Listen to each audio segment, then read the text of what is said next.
Yang juga jadi perhatian, gugatan perdata dugaan ijazah palsu Joko Widodo dihentikan oleh majelis hakim di 2 pengadilan. Majelis hakim berpendapat sengketa ijazah lebih tepat diajukan ke Komisi Informasi Pusat. Gugatan perdata tudingan ijazah palsu milik Presiden ke-7 RI Joko Widodo gugur di Pengadilan Negeri Sleman.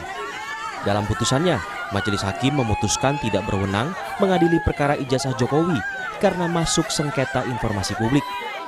Menurut majelis hakim, sengketa tersebut lebih tepat diajukan ke Komisi Informasi Pusat atau Pengadilan Tata Usaha Negara.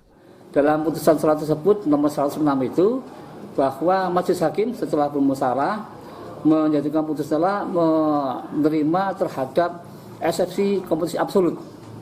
Ya, jadi intinya Pengadilan Negeri Sleman tidak punya kewenangan untuk menangani perkara nomor 106 PDTK 2020 ini, ya, karena muatan terhadap dalil-dalil gugatan itu berkaitan masalah sengketa informasi, gitu ya, sehingga sebagaimana dalam Undang-Undang Nomor 14 2008 bahwa kalau ada sengketa masalah informasi publik maka arahnya ke Komisi Informasi Publik, gitu. Jadi penyelesaiannya ke Komisi Informasi Publik atau ke PT UN, kan itu. Gugatan kepada UGM di PN Sleman dilayangkan oleh Komardin 5 Mei lalu. Ia menggugat UGM 69 triliun rupiah karena UGM dinilai bungkam terkait ijazah Jokowi. Tak cuma di Sleman, Pengadilan Negeri Surakarta juga menggugurkan gugatan terhadap ijazah Jokowi pada 10 Mei 2025. Para tergugat adalah Joko Widodo, SMA N6 Solo, KPU Solo, dan UGM.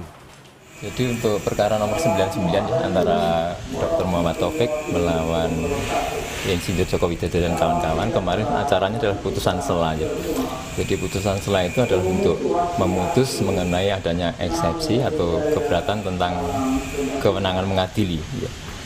Jadi di dalam putusan sela itu kita baca bahwa pengadilan mengabulkan eksepsi tentang kewenangan mengadili secara absolut tersebut, yang pada pokoknya menyatakan Pengadilan Negeri Surakarta tidak berwenang mengadili perkara itu.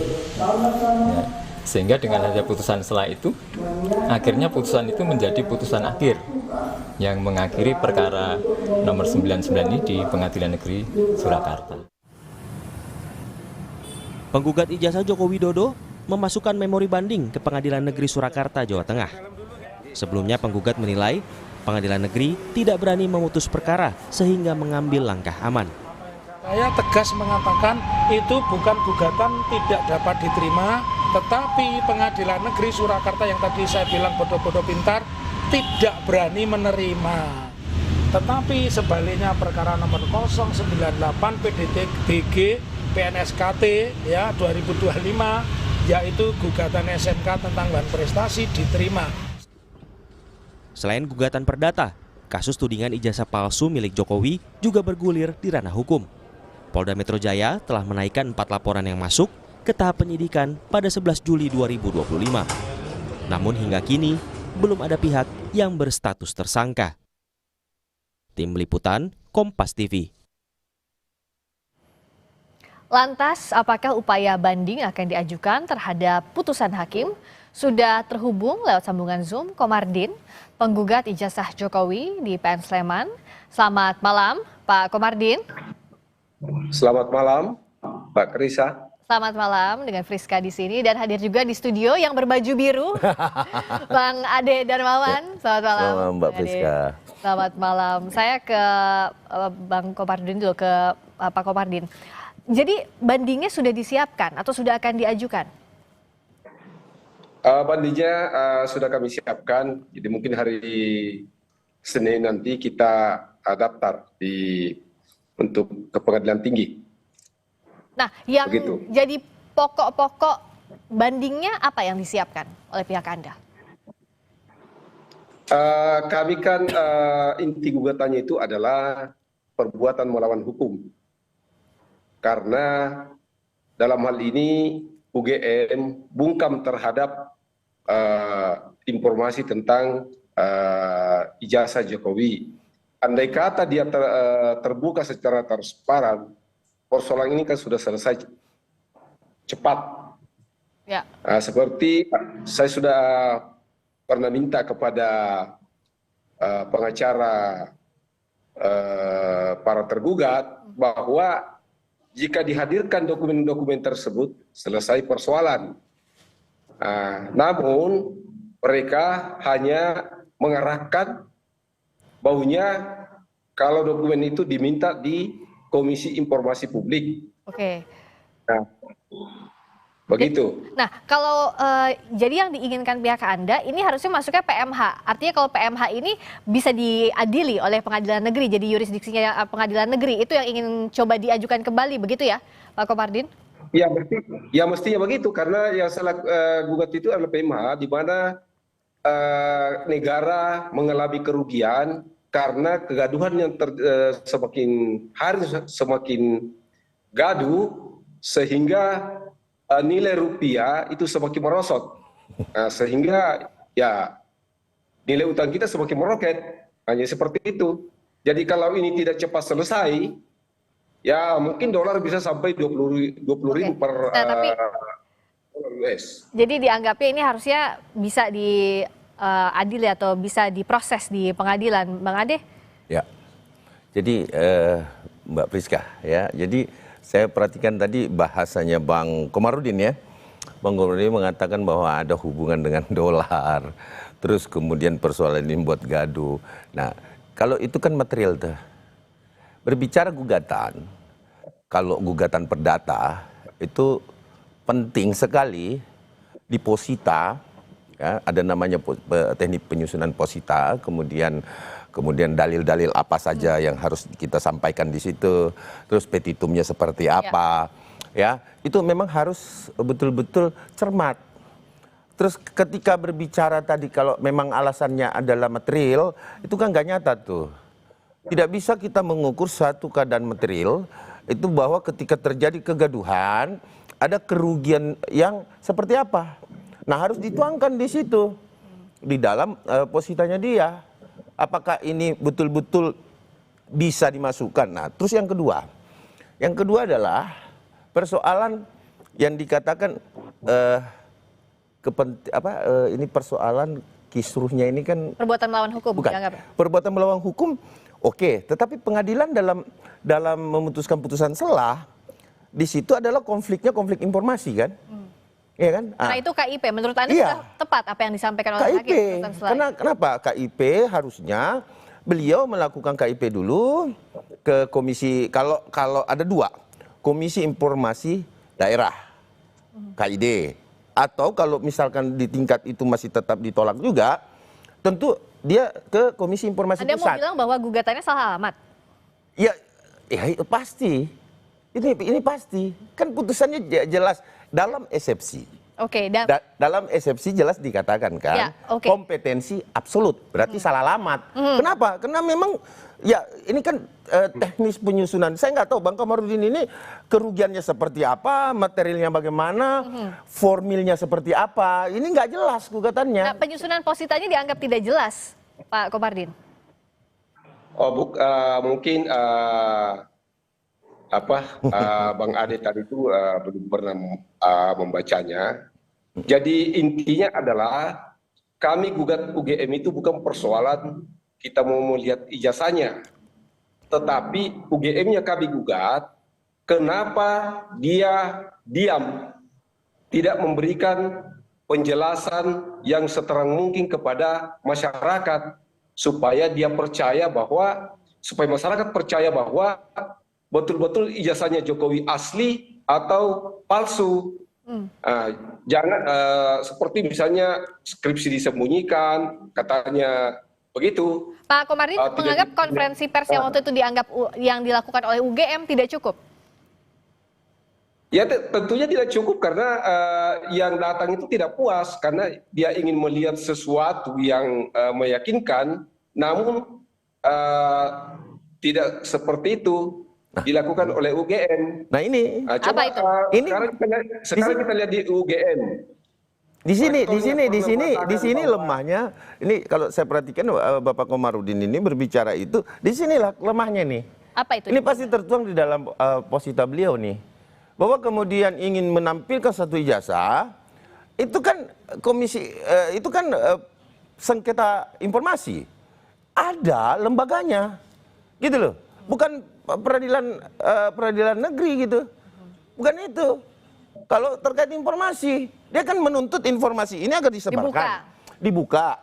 Kemudian pihak UGM tentunya tidak akan mungkin melakukan itu ketika kemudian tidak ada pengajuan itu dulu. Kenapa? Karena ini kan bukan pihak yang berkepentingan di sini untuk melihat ijazah Pak Insinyur Joko Widodo, Presiden ke-7. Kan gini, ini ada sebab akibat dulu, timbul, kemudian setelah timbul sebab akibat, adalah hasutan-hasutan itu timbul di masyarakat yang ingin penasaran melihat ijazah ini. Oke, tapi artinya kalau Bang Ade anggap hubungan kausalitasnya sebab akibatnya nggak ada? Tidak ada. Nggak ada hubungan? Nggak ada, karena yang pertama adalah kalau kita melihat, dia kan pengen melihat ijazahnya nih, fisik ijazahnya nih. Iya kan? Berarti sementara yang dinamakan informasi keaslian, ya kan? Bukan fisiknya kan? Otoritas yang berwenang. Oke, kita bahas dulu yang soal ini ya. Sebab akibatnya dianggap tidak ada, Pak Komardin. Nggak ada. Nah, jadi ini Bang Ade ini belum paham ini. Bapak yang nggak paham. Ini siapa yang bilang nggak paham, siapa yang nggak paham? Silakan dijelaskan kalau Pak Komardin gimana? Biar Bang Ade bisa paham ya. Mesti itu sebelum saya gugat itu, UGM itu sudah bertindak. Karena tidak ada tindakan dari UGM, maka kami tuntut UGM. Begitu, bukan berarti bahwa saya serta-merta ingin melihat ijazahnya Jokowi. Saya gugat UGM karena dia melakukan pembiaran. Jadi seperti itu. Jadi begitu maksudnya. Bukan berarti bahwa saya mau lihat ijazahnya ini, ijazahnya itu dan sebagainya. Karena tidak ada perhatian dari UGM. Tidak memberikan penjelasan kepada orang-orang yang datang sebelum saya gugat. Begitu intinya. Oke, jadi klarifikasi yang disampaikan UGM juga dianggap tidak cukup. Begitu Pak Komardin, ini masuk satu circle yang Pak Komardin sampaikan tadi ya? Iya, sampai sekarang kan UGM masih kontroversi. Mantan rektornya mengatakan Jokowi tidak pernah tamat S1, kemudian tiba-tiba dia cabut lagi. Kemudian saya sampaikan kepada kuasa hukum daripada tergugat bahwa seperti Pak Kasmojo, bahwa supaya gugatan saya cabut, silakan Pak Kasmojo buat pernyataan bahwa betul-betul saya pernah menjadi pembimbingnya Jokowi atau bukan pembimbingnya Jokowi. Karena percayalah ketika itu dilaksanakan, karena UGM tidak semerta-merta bisa menyerahkan itu, ya kan? Karena ini terkait informasi publik, tentu mengarah pada Undang-Undang Nomor 14. Kalau kita mengarah pada Undang-Undang Nomor 14, tentunya kita harus lakukan langkah-langkah yang tentunya sesuai dengan aturan itu. Yaitu permohonan dulu dilakukan. Ya, baru dilanjutkan. Ya, dilanjutkan, terus nanti ya adjudikasinya itu, penyelesaiannya itu akan disuratilah UGM untuk menampilkan ijazah itu. Nah, ini step-step ini akan dilakukan atau tidak oleh Pak Komardin? Tapi jawabnya usai jeda dulu. Di Sapa Indonesia Malam, kita masih akan lanjutkan Bapak-bapak. Tenang.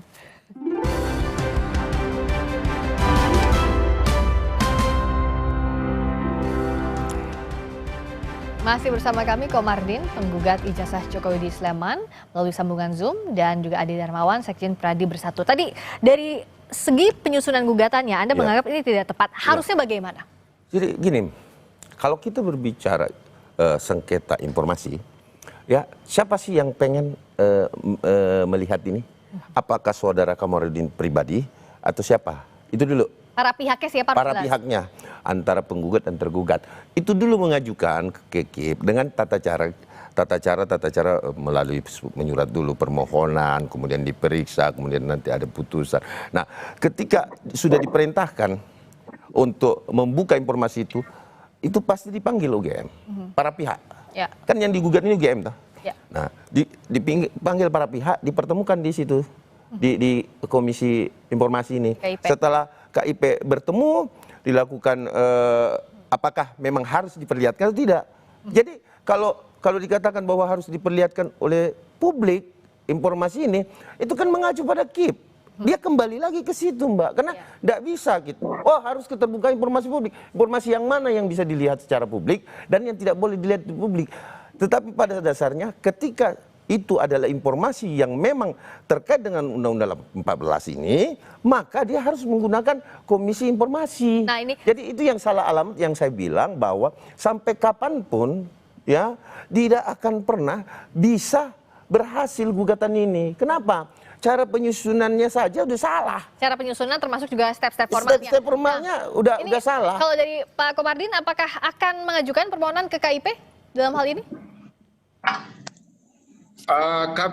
KIP itu kan panjang mekanismenya. Itu kita sudah lakukan juga. Kemudian kita juga gugat ke pengadilan. Ya, seperti itu. Jadi nanti itu di KIP kan harus larinya nanti ke PT UN. Kalau misalnya keputusan KIP tidak ada penyelesaian. Jadi harus kita bawa lagi ke PT UN. Ya, seperti itu. Tidak berbeda, Bang Ade. Nah, ini ya masuk lagi ke Tun. Tun pun kalau terkait ijazah Bapak Insinyur Joko Widodo nggak bisa. Oke, nah pasti ditolak juga. Kenapa? Karena pertama itu ranah private, ya, bukan bersifat ada sengketa. Saya berikan contoh ilustrasi begini, Mbak Priska dengan saya memiliki kepentingan dengan satu objek perkara. Kita tunggu dulu dong. Atau ada dua objek yang sama. Atas nama Friska ada dua nih. Saya pegang satu, Mbak pegang satu. Tunggu. Iya. Yang diterbitkan oleh instansi tertentu. Mana yang yang mana yang legal, yang mana yang digugurkan. Ya, kan itu. Itu berbeda. Nah, inilah konteks. Jadi silakan menyusun dulu yang bagus, lakukan dulu langkah-langkah hukum, jangan karena asal Jokowi. Asal Presiden Jokowi, gugat aja. Itu saya rasa nggak relevan, dan gugatan saudara sampai kapanpun pasti akan dilakukan kompetisi absolut. Nah, kalau Pak Komardin, apa yang dilakukan agar gugatan berikutnya tidak ditolak lagi? Apa step-step untuk pembenahan dari sebelumnya? Jadi begini, rupanya Bang Ade ini belum paham. Ya, kita punya gugatan itu. Anda yang nggak paham bikin gugatan. Jadi saya katakan bahwa bahasanya tadi yang penting Jokowi. Saya bukan persoalan Jokowinya. Saya tuntut UGM supaya UGM ini transparan, memberikan informasi, jangan sembunyi-sembunyi. Kenapa? Ini kan membuat kegaduhan. Karena kegaduhan tersebut, itulah sebabnya kita bawa ke ranah pengadilan negeri untuk PMH, jadi seperti itu. Nah, supaya persoalan ini cepat kan bisa sebenarnya diselesaikan di tingkat mediasi. Cuma pihak tergugat ini ya maunya larinya ke KIP. Ini kan menyeret persoalan tambah jauh, kan begitu. Apa yang maaf nih Bang Komardin, bukan pihak tergugat yang menginginkan itu. Tapi kompetensi absolut, artinya tidak ada kewenangan pengadilan negeri itu soal untuk kewenangannya, menangani perkara itu. Ketika kemudian diterima eksepsinya teman-teman, itu perbedaannya. Nah, kalau Bang Komardin berbicara bahwa kemudian saya mau melihat, nah sekarang pertanyaan saya sederhana. Sebenarnya Bang Komardin ini mau melihat ijazahnya Bapak Insinyur Joko Widodo atau keterangan UGM yang diperlukan sebagai otoritas dalam gugatan? Sebenarnya saya tidak mau melihat ijazahnya Jokowi. Tidak seperti itu maksudnya. Yang kami mau itu dari awal itu UGM jangan sembunyi-sembunyi. Kasihan Jokowi, artinya kalau disiksa seperti itu. Iya, kan informasinya beda-beda. Kasmojo mengatakan bahwa dia bukan pembimbingnya. Jokowi mengatakan pembimbingnya. Polisi mengatakan KKN 83, Jokowi mengatakan 85. Ini kan nggak jelas. Informasinya. Jadi gini Bang, disinilah. Mestinya UGM itu memanggil ini barangnya semua. Selesai urusan. Kalau UGM mau, jangan diseret-seret. Wah, kalau mau melihat ini harus ke KIP. Aduh, ini kan orang stinting juga ini. Maka saya hati-hati. Kita lagi live ya Bang Komardin. rektornya UGM itu diganti semua itu. Oke, Iya. Pak Komardin, Pak Ya, jadi gini, sekali lagi saya sampaikan kepada pemirsa Kompas TV bahwa inilah yang saya anggap sangat menyesatkan. Kenapa? Ini obscure libel. Ini obscure libel ini. Kenapa dia tidak kompetensi absolutnya itu eksepsinya kawan-kawan kita diterima? Karena memang obscure libel ini gugatannya. Kenapa? Saya bertanya tadi, yang Anda mau lihat ijazahnya kah atau keterangan UGM? Ya kan? Ini yang harus jelas. Oke. Nah, dia sendiri udah kabur nih. Sehingga saya menyatakan bahwa saudara, saya bukan hakim, tetapi dari pembicaraan yang saya lihat di sini, itu sudah obscure libel. Oke, apakah obscure libel, apakah gugatannya jadi saru, tidak jelas? Tidak jelas. Silakan dibuktikan nanti dari pihak Pak Komardin yang sudah menyiapkan ya untuk banding dan juga akan ke KIP. Apa hasilnya? Apakah ditolak lagi atau justru diterima? Kita akan nantikan proses hukum berikutnya. Terima kasih Pak Komardin, terima kasih juga Bang Ade Darmawan. Terima kasih.